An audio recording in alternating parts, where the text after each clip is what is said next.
Supreme કોર્ટે રાહુલ ગાંધીને દોષિત જાહેર કરવાના આદેશ પર સ્ટે આપ્યા બાદ લોકસભા સચિવાલયે તેમની લોકસભા સદસ્યતા પુનઃસ્થાપિત કરી દીધી છે। સુરતની કોર્ટે દોષિત જાહેર કરતા રાહુલ ગાંધીને માર્ચ 2023 લોકસભામાંથી ગેરલાયક ઠેરવવામાં આવ્યા। રાહુલને સદસ્યતા પરત મળતા કોંગ્રેસ પાર્ટીમાં ખુશીનો માહોલ। કોંગ્રેસ અધ્યક્ષ મલ્લિકાર્જુન ખડગે સહિત પાર્ટીના વરિષ્ઠ નેતાઓએ મીઠાઈથી મોં મીઠું કર્યું। આ સાથે દિલ્હીમાં जनपद बहार कांग्रेसना 10 कार्यकर्ताओं उजवणी करी हती। वर्ष 2019 लोकसभा चूंटणी में केरळनी वायनाड लोकसभा बैठक थी राहुल गांधीए जीत मेळवी हती। सूरतनी कोर्टे राहुल गांधी ने मोदी अटक मुद्दे आपेला निवेदनना बदनक्षी केस में दोषित जाहिर करी 2 वर्षनी सजा फटकारी हती। सुप्रीम कोर्टे गत सप्ताह दरमियान सूरतनी कोर्टना आदेश पर स्टे आप्यो हतो। सैटरडे संडे शायद नहीं होगा, वो स्पीकर आज निर्णय किया है। और क्या है, आज तो जो फ्राइडे होने के बाद आज तो रिस्टोर हो गए ना। कम से कम जो कॉन्स्टिट्यूशनल इंस्टीट्यूशन के बीच में जब चलता है विषय, थोड़ा संयम तो रखना पड़ेगा। तो ऐसे तो बाकी एमपीज को भी हुआ है। तो इसलिए जो कानूनी प्रक्रिया है, संवैधानिक प्रक्रिया है, वो प्रक्रिया हमने बिना डिले किया है। लोकसभा सदस्यता परत मेळव्या बाद कांग्रेसना सांसद राहुल गांधी संसद भवन पहुंच्या। संसद भवन में पहुंच्या बाद राहुल गांधीए महात्मा गांधी ने श्रद्धांजलि अर्पण करी हती। लोकसभाना सचिवालये 7 ऑगस्टना रोज तेमनी संसद तरीकेनी सदस्यता पुनઃस्थापित करी हती। विपक्षी इंडिया गठबंधनना सांसदोए राहुल गांधीनुं स्वागत कर्युं अने इंडियाना सूत्रोच्चार पण कर्या हता।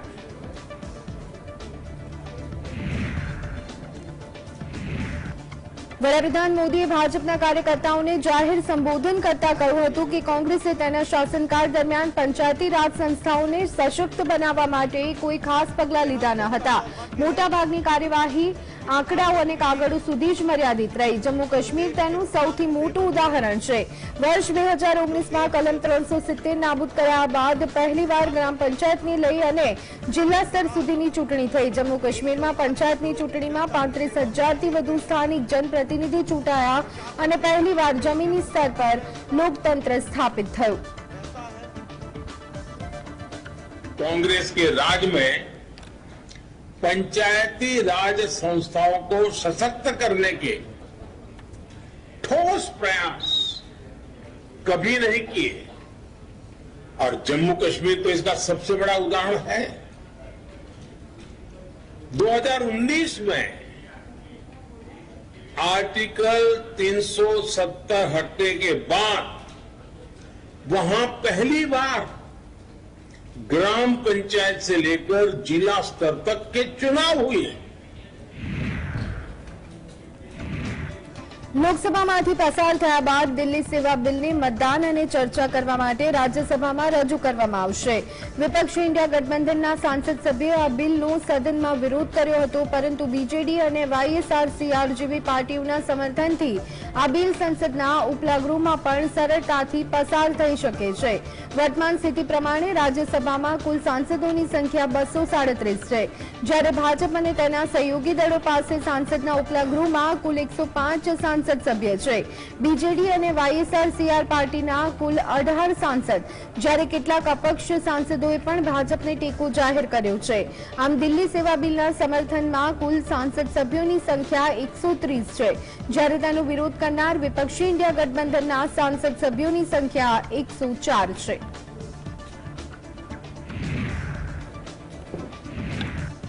आम आदमी पार्टीना सांसद संदीप पाठके जणाव्યું કે જ્યારે પણ સદનમાં કોઈ બિલ રજૂ કરવામાં આવે છે ત્યારે જણાવવું પડે છે કે તેને કેમ લાવવામાં આવ્યું છે। આ વિશે કેન્દ્ર સરકારે કોઈ સ્પષ્ટતા કરી નથી। દિલ્હી સેવા બિલ અરવિંદ કેજરીવાલે રાજકારણમાં આગળ વધતા અટકાવવા માટે લાવવામાં આવે છે। कांग्रेस पार्टी और अन्य इंडिया गठबंधनना विपक्षी दलोना सांसद सभ्य राज्यसभामां बिलनी विरुद्ध मतदान करशे। राजकीय हितोने ध्यानमां राखी अने आ बिल लाववामां आव्युं छे। दिल्हीवासीओना हितोनुं रक्षण करवानी जग्याए भाजप तेमनी साथे दगो करी रही छे। पर लेकर आते हैं तो पहले आपको डिटेल्ड एक्सप्लेनेशन दिया जाता है, काउंसिल को एक्सप्लेन किया जाता है कि आपने ऑर्डिनेंस क्यों लाया था, क्या कारण थे आपको इतनी हड़बड़ी में ऑर्डिनेंस लाने की। तो वो एक्सप्लेनेशन कभी दिया नहीं गया। इसका एकमात्र कारण ये है, ये राजनीतिक है और केजरीवाल जी को घेरने के लिए, केजरीवाल जी को राजनीतिक रूप से बढ़ने से रोकने के लिए ये बिल लाया जा रहा है। देखिए, हमारे पास जितने भी साधन उपलब्ध है उन सभी साधनों का उपयोग कर रहे हैं। ઉદ્ધવ ઠાકરે સમૂહની શિવસેનાના નેતા સંજય રાઉતે કેન્દ્ર સરકાર પર આકરા પ્રહાર કરતા કહ્યું કે દેશના સંઘીય માળખાને કમજોર કરવા માટે આ બિલ લાવવામાં આવ્યું છે। દિલ્હીની ચૂંટણી પહેલા ભાજપના નેતા રાજધાનીને રાજ્યનો દરજ્જો આપવાની વાત કરતા હતા, પરંતુ કેજરીવાલ સામે 3 વાર ચૂંટણી હાર્યા બાદ કેન્દ્ર સરકાર કેન્દ્ર શાસિત પ્રદેશની સત્તા ઘટાડવા માંગે છે। દિલ્હીની કેજરીવાલ સરકારે શિક્ષણ અને આરોગ્ય ક્ષેત્રમાં ઘણું સારું કામ કર્યું છે। કોઈ સરકાર સારું કામ કરે તે ભાજપ નથી જોઈ सकती। चुनाव से पहले यही भारतीय जनता पार्टी के लोग, यही हमारे गृह मंत्री जी अमित शाह जी ये बोल रहे थे कि हमारी सरकार आने के बाद दिल्ली को संपूर्ण राज्य का दर्जा देंगे, लेकिन आप चुनाव हार गए। एक बार नहीं 3 बार चुनाव हार गए केजरीवाल जी के सामने। तो आप जो आधा दर्जा है वो भी आप कम कर, ये आपका अहंकार है, ये आपका दिल का जलन है। आपको देखा नहीं जाता कोई सरकार अच्छा काम करे। આમ આદમી પાર્ટીના સાંસદ ગોપાલ રાયે જણાવ્યું કે દિલ્હી સેવા બિલ થકી કેન્દ્ર સરકાર બળજબરીપૂર્વક દિલ્હી સરકારના અધિકાર છીનવવા માંગે છે। રાજકીય પક્ષો કે દેશની લોકશાહી અને બંધારણને પ્રેમ કરે છે એ તેનું સદનના ઉપલા ગૃહમાં વિરોધ કરશે। વિપક્ષ ઇન્ડિયા ગઠબંધન આ બિલનો વિરોધ કરશે। દિલ્હીમાં અધિકારીઓની પોસ્ટિંગ અને ટ્રાન્સફરની સત્તા મુદ્દે સુપ્રીમ કોર્ટે આપેલા ચુકાદા બાદ કેન્દ્ર સરકારે વટહુકમ જાહેર કર્યો હતો। આ વટહુકમ બાદ મોદી સરકારે લોકસભામાં દિલ્હી સેવા બિલ રજૂ કર્યું હતું। દિલ્હી સેવા બિલને સુપ્રીમ કોર્ટમાં પડકારવામાં આવ્યું હતું। दिल्ली के अधिकारों को जबरदस्ती छीनने के लिए केंद्र सरकार जो बिल राज्यसभा में लेकर के आ रही है, सबको इंतजार है। देश के अंदर सभी पार्टियां जो देश के संविधान से, देश के लोकतंत्र से मोहब्बत करती हैं, सभी पार्टियां मिल करके एकजुट होकर के इस बिल का विरोध करेंगी। ભાજપના સાંસદ પ્રવેશ સિંહે જણાવ્યું કે દિલ્હીના મુખ્યમંત્રી અરવિંદ કેજરીવાલે જ્યારે ચૂંટણી લડી ત્યારે તેઓ સારી રીતે જાણતા હતા કે રાજધાની કેન્દ્ર શાસિત પ્રદેશ છે। રાજ્ય અને કેન્દ્ર શાસિત પ્રદેશોની સત્તા અલગ અલગ હોય છે।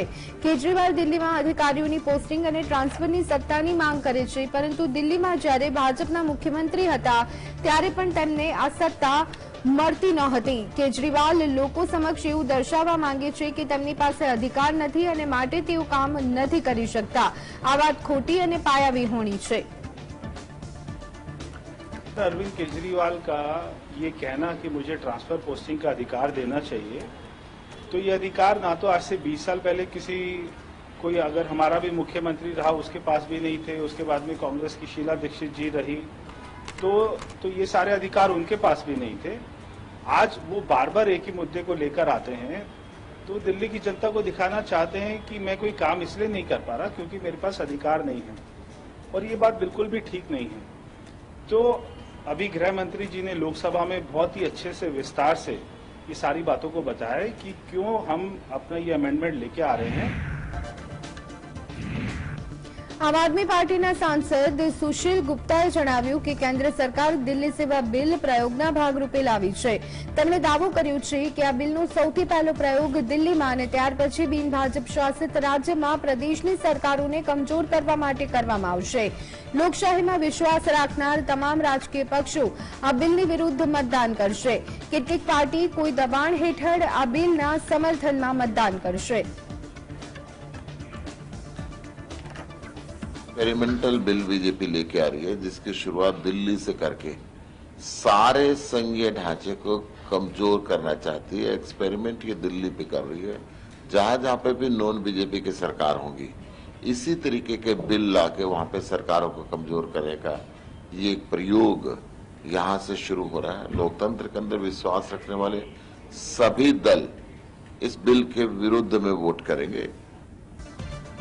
વારાણસી જ્ઞાનવાપી મસ્જિદ પરિસરમાં સર્વેનો ચોથો દિવસ છે. ભારતીય પુરાતત્વ વિભાગની ટીમ વૈજ્ઞાનિક ઉપકરણોની મદદથી સર્વે કરી રહી છે. મસ્જિદના બેઝમેન્ટથી લઈ અને ડોમ સુધી તમામ સ્થળો પર તપાસ કરવામાં આવી છે. આ સાથે જ મસ્જિદની પશ્ચિમી દિવાલ પાસે કાટમાળ હટાવવામાં આવ્યું. આ વિશે વાત કરતા હિન્દુ પક્ષના વકીલ સુભાષ ચતુર્વેદીએ જણાવ્યું કે સર્વેની કામગીરી પૂર્ણ થવામાં હજુ કેટલાક દિવસો લાગી શકે છે. સર્વેના અંતે ભારતીય પુરાતત્વ વિભાગ કોર્ટમાં રિપોર્ટ રજૂ કરશે. 5वां दिन है और चूंकि एसआई अपने काम को बड़े सिस्टम से बड़े सुचारू रूप से वैज्ञानिक तरीके से पूरी यूनिट पूरी टीम उनकी कार्रवाई कर रही है. तमाम मेजरमेंट कर रहे हैं. तमाम जो है सारे क्षेत्रों के तहखाने से लेकर गुंबद तक वो मेजरमेंट कर रहे हैं. इसमें समय लगेगा. आज भी गुंबद पे इनका काम होगा. वेस्टर्न वॉल पे कर ही रहे हैं. वहाँ जो तमाम जो मलबे हैं उनके पीछे इनकी टीम काम कर रही है. तहखाने की साफ सफाई हो इसकी भी व्यवस्था किया जा रहा है. કોંગ્રેસ અધ્યક્ષ મલ્લિકાર્જુન ખડગે પીએમ મોદીના ઇન્ડિયા ગઠબંધનના નિવેદન પર નિશાન સાધ્યું છે. તેમણે સોશિયલ મીડિયામાં લખ્યું છે કે વડાપ્રધાન મોદી છેલ્લા 10 વર્ષથી માત્ર તોડવાની નકારાત્મક રાજનીતિ કરી રહ્યા છે. હવે તમારા મોઢામાંથી ઇન્ડિયા માટે પણ કડવા શબ્દો નીકળી રહ્યા છે. ખડગે એમ પણ કહ્યું કે પીએમને છેલ્લા 75 વર્ષમાં ઇન્ડિયા છોડો આંદોલન યાદ નથી.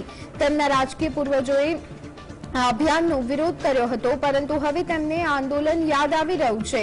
મહત્વનું છે કે પીએમ મોદીએ રવિવારે એક કાર્યક્રમ દરમિયાન વિપક્ષના ઇન્ડિયા ગઠબંધન પર કટાક્ષ કરતા કહ્યું હતું કે તમને 9 ઓગસ્ટ તો યાદ જ હશે. તે દિવસે ઐતિહાસિક ઇન્ડિયા ક્વિટ મુવમેન્ટની શરૂઆત થઈ હતી, જેનાથી પ્રેરિત થઈ અને આજે આખો દેશ દરેક બુરાઈ માટે ઇન્ડિયા છોડો કહી રહ્યું છે.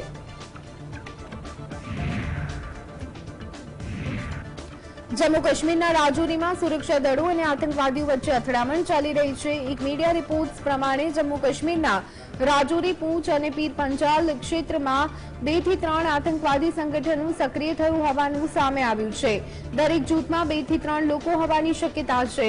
આ દરમિયાન આઈડીજીએ કહ્યું છે કે આતંકવાદીઓનો ચોક્કસ આંકડો જણાવવો મુશ્કેલ છે. સુરક્ષા દળો આ વિસ્તારમાંથી આતંકવાદીઓને ખતમ કરવા માટે તમામ પ્રયત્ન કરી રહ્યા છે.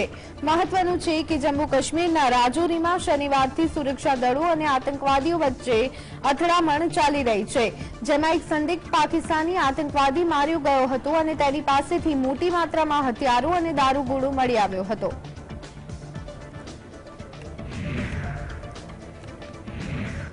ડેમોક્રેટિક પ્રોગ્રેસિવ આઝાદ પાર્ટીના વડા ગુલામ નબીએ નિવેદન આપ્યું છે કે જે લોકો અનુચ્છેદ 370ના હટાવવાનો વિરોધ કરી રહ્યા છે તેઓ જમ્મુ કાશ્મીરની જમીની સ્થિતિ, ઇતિહાસ, ભૂગોળ જાણતા નથી.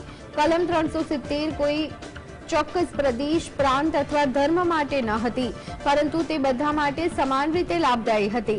તેમણે જણાવ્યું કે મને સુપ્રીમ કોર્ટમાં સંપૂર્ણ વિશ્વાસ છે કે તે કલમ 370ના તમામ પાસાઓ પર ધ્યાન આપશે. इससे क्या नुकसान है और क्या फायदे उनको ये मालूम नहीं. और 370 जो था वो किसी इलाके के लिए, किसी प्रोविंस के लिए या किसी एक धर्म के लिए नहीं था. उसके फायदे कश्मीर वालों के लिए भी उतने ही थे जितने जम्मू वालों के लिए, जितने शहर वालों के लिए थे, उतने देहात के लिए थे. इसलिए मुझे पूरा विश्वास है, भरोसा है कि सुप्रीम कोर्ट इसको उस हिसाब से देखेगी कि क्या हमारे जो आईन है उसके मुताबिक ये हटाया गया है. સુરક્ષા દળોએ જમ્મુના પૂંચમાં ઘૂસણખોરીના પ્રયાસને નિષ્ફળ બનાવ્યો હતો. આ દરમિયાન એક ઘૂસણખોર માર્યો ગયો છે. દેગવાર વિસ્તારમાં એલઓસી પર એક આતંકવાદી માર્યો ગયો. સેના હવે આ વિસ્તારમાં સર્ચ ઓપરેશન ચલાવી રહી છે. મળતી માહિતી પ્રમાણે ઘૂસણખોરીનો નિષ્ફળ પ્રયાસ મોડી રાત્રે કરવામાં આવ્યો. 2 આતંકીઓએ ઘૂસણખોરીના પ્રયાસ કર્યા હતા. એક ઘૂસણખોર ગોળી માર્યા બાદ પડી ગયો હતો અને હવે બીજાની શોધખોળ ચાલી રહી છે. અધિકારીઓએ જણાવ્યું કે દેગવાર સેક્ટરમાં સતર્ક સૈનિકોએ કેટલાક આતંકવાદીઓને અંધકારનો લાભ લઈ અને સરહદ પારથી ઘૂસણખોરી કરવાનો પ્રયાસ કરતા જોયા બાદ એન્કાઉન્ટર શરૂ થયું હતું. ઉત્તર પ્રદેશ વિધાનસભાના સત્ર દરમિયાન સમાજવાદી પાર્ટીના ધારાસભ્ય અને નેતાઓને સદનની અંદર અને બહાર વિરોધ પ્રદર્શન કર્યું હતું. પેટ્રોલ ડીઝલના ભાવમાં વધારો, ખેડૂતોને લગતા મુદ્દાઓ પર વિપક્ષી દળના નેતાઓએ આ વિરોધ કર્યો હતો। ગૃહની બહાર પણ અને અંદર પણ સમાજવાદી પાર્ટીના ધારાસભ્યોએ હોબાળો કર્યો હતો। આ વિશે વાત કરતા યુપીના ઉપમુખ્યમંત્રી કેશવ પ્રસાદ મૌર્યએ જણાવ્યું કે વિપક્ષ પાસે કોઈ મુદ્દો છે તો સરકાર જનહિતને લગતા મુદ્દા પર સદનમાં सकारात्मक चर्चा करवा माटे तैयार है। पास कोई मुद्दा है तो उसको लेकर के सदन में आवे, सरकार चर्चा करने के लिए तैयार है। जनहित से जुड़ी हुई समस्याओं को सुनने और उस पर बहस करने के लिए तैयार है। हम लोगों का तो पहले से ही मन बना हुआ है कि उत्तर प्रदेश में कई क्षेत्रों में बाढ़ आई है, कई क्षेत्रों में सूखे की स्थिति है, ये किसानों से जनता से जुड़ा हुआ मुद्दा है, इस पर सकारात्मक चर्चा करें।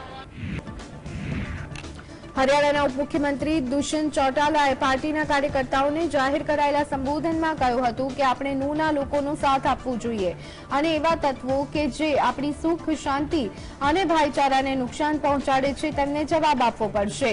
આ સાથે જ તેમણે જય હરિયાણા જય મેવાતના સૂત્રોચ્ચાર પણ કર્યા। પ્રદેશમાં શાંતિ સ્થાપવા માટે પ્રયાસ કરવામાં આવ્યા છે। હરિયાણાએ દેશના વિકાસમાં મહત્વનો ફાળો આપ્યો છે। અર્થવ્યવસ્થા ક્ષેત્રે હરિયાણા ત્રીજા ક્રમે છે, જ્યારે સેનામાં ફરજ બજાવતા લગભગ 10% લોકો હરિયાણાના વતની છે। आज हमें खड़ा होना पड़ेगा और ऐसे लोग जो हमारा अमन चैन भाईचारा तोड़ते हैं उनको जवाब देना होगा और मजबूती से खड़ा होकर दोगे तो ये विश्वास है कि चौधरी देवीलाल ने 1967 में जो ये हरियाणा रूपी पोर्ट पैदा लगाया था, आज देश की अर्थव्यवस्था पे तीसरे नंबर पर है। 10% फौज में हम जवान भेजते हैं। में आप आए हो, जाम की स्थिति थी, इस जाम से निजात मिलाने के लिए 700 करोड़ का एलिवेटेड पुल बनेगा तो फायदा किसको होगा? हरियाणा प्रदेश के हिसार को। પશ્ચિમ બંગાળ વિધાનસભામાં વિરોધ પક્ષના નેતા સુવેન્દુ અધિકારીએ જણાવ્યું કે પ્રદેશની પંચાયતની ચૂંટણીમાં ભાજપના કુલ 11,000 ઉમેદવારોએ જીત મેળવી, જે પૈકી 3,000 ઉમેદવારો બિહાર, ઝારખંડ, આસામ સહિતના અન્ય રાજ્યમાં રહે છે। પોલીસ ઉમેદવારો સામે બળજબરીપૂર્વક ગુના દાખલ કરે છે। અધિકારીઓએ દાવો કર્યો છે કે ટીએમસી 80% બેઠકો પર ગેરકાયદેસર રીતે જીતેલી છે અને હવે તેઓ બાકીની 20% બેઠકોને પણ હાંસિલ કરવા માંગે છે। લોકસભાની ચૂંટણીમાં બેલેટ નહીં પરંતુ ઈવીએમથી મતદાન થશે એટલે ત્યાં ગેરરીતિની શક્યતા નહીવત છે। વિપક્ષી દળો ચૂંટણી જીતી શકતા નથી એટલે પાયાવિહોણ આરોપ लगावे છે। આગામી લોકસભાની ચૂંટણીમાં એનડીએની 400 થી વધુ બેઠકો પર જીત થશે। पूरा प्रदेश में भाजपा को जो 11,000 हमारी प्रत्याशी चुनाव जीता है, उसमें 3,000 प्रत्याशी बाहर का प्रदेश में है। बाहर में रहने के लिए ये लोग मजबूर हुआ है। यहाँ पुलिस फर्जी एफआईआर डाल रहा है। हर कैंडिडेट को 6 लाख रुपया करके खरीद करने के लिए हर घर में जा रहा है। इसको सब चाहिए। 80% सीट ले लिया धांधली करके, फिर बाकी जो 20% है वो भी चाहिए, 100% चाहिए।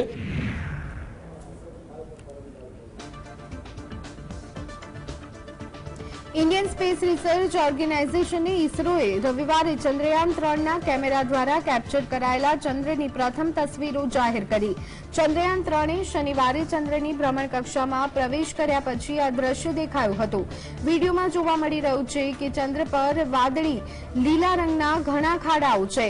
મિશનના સત્તાવાર ટ્વિટર હેન્ડલ પર આ ટ્વીટ કરવામાં આવ્યું છે કે 5 ઓગસ્ટ 2023 ના રોજ ચંદ્રની ભ્રમણ કક્ષામાં ચંદ્રયાન 3 પરથી ચંદ્ર જોવા મળ્યો હતો। ઈસરોનું ચંદ્ર પરનું મિશન અત્યાર સુધી સારી રીતે ચાલી રહ્યું છે અને ઈસરોને આશા છે કે વિક્રમ લેન્ડર આ મહિનાના અંતમાં 23 ઓગસ્ટે ચંદ્રની સપાટી પર સોફ્ટ લેન્ડિંગ કરશે। ચંદ્રયાન 3 ને 22 દિવસ પહેલા ચંદ્રના દક્ષિણ ધ્રુવ પર લેન્ડ કરવા માટે લોન્ચ કરવામાં આવ્યું, જે અત્યાર સુધી કોઈ દેશ પહોંચી શક્યો નથી।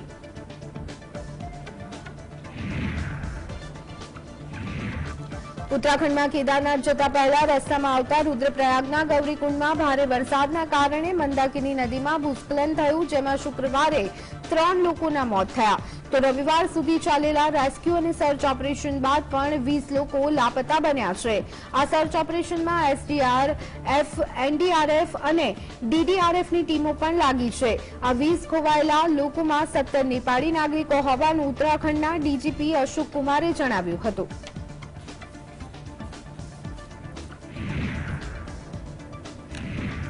કેન્દ્રીય કર્મચારીઓને ટૂંક સમયમાં મોટી ભેટ મળી શકે છે. કેન્દ્ર સરકાર પોતાના 1 કરોડથી વધુ કર્મચારીઓ અને પેન્શનરો માટે મોટી જાહેરાત કરી શકે છે. સૂત્રો દ્વારા મળતી માહિતી અનુસાર કેન્દ્રીય કર્મચારીઓના મોંઘવારી ભથ્થામાં વધારો થાય તેવી પૂરેપૂરી શક્યતા. કેન્દ્રીય કર્મચારીઓને અત્યારે જ મોંઘવારી ભથ્થું મળે છે, તેને વધારી અને 45% કરવામાં આવે તેવી શક્યતા છે. વધેલું મોંઘવારી ભથ્થું 1 જુલાઈ 2023થી અમલી થશે તેવી ચર્ચાઓ ચાલી રહી છે. જો કે સરકારે હજી સુધી કોઈ સત્તાવાર જાહેરાત નથી કરી. રેલવે કર્મચારીઓએ મોંઘવારી ભથ્થામાં 4%નો વધારો કરવામાં આવે તેવી સરકાર સમક્ષ માંગ કરી છે.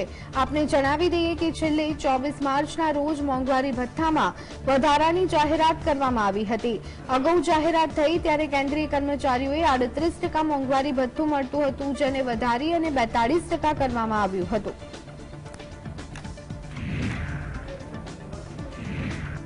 કેન્દ્રીય ગૃહમંત્રી અમિત શાહે રવિવારે પુણેના એક સરકારી કાર્યક્રમમાં સંબોધન કર્યું. આ કાર્યક્રમમાં તેમણે જાહેર મંચ પર અજીત પવારનું સ્વાગત કર્યું. અજીત પવાર અને અમિત શાહ પહેલીવાર જાહેર મંચ પર એક સાથે જોવા મળ્યા. મહારાષ્ટ્ર સરકારમાં સામેલ એનસીપીના નેતા અને અજીત પવારની પ્રશંસા કરતા અમિત શાહે કહ્યું, અજીત પવાર પહેલીવાર યોગ્ય મંચ પર આવ્યા છે. મહારાષ્ટ્રમાં વિકાસની યાત્રાને આગળ વધારવા માટે અજીત પવાર યોગ્ય નેતા છે. પુણેમાં ડિજિટલ પોર્ટલનો અમિત શાહે શુભારંભ કરાવ્યો હતો. આ કાર્યક્રમમાં તેઓ હાજર મંચ પર અજીત પવાર સાથે જોવા મળ્યા. જાહેર મંચ પર અમિત શાહે અજીત પવારને દાદા કહી અને સંબોધિત કર્યા. જાહેર મંચ પરથી અમિત શાહે કહ્યું કે હું દાદાને એક વાત કહેવા માંગુ છું કે તમે પહેલીવાર યોગ્ય જગ્યાએ બેઠા છો. તમારા માટે આ જગ્યા યોગ્ય છે, બસ તમે આવવામાં થોડું મોડું કરી નાખ્યું. सबसे पहले अजीत दादा उप मुख्यमंत्री बनने के बाद पहली बार आए हैं और मैं इनके साथ पहली बार मंच पर कार्यक्रम कर रहा हूं, तो मैं दादा को एक बात कहना चाहता हूं. दादा, बहुत समय के बाद आप सही जगह पर बैठे हो. यही जगह सही थी, मगर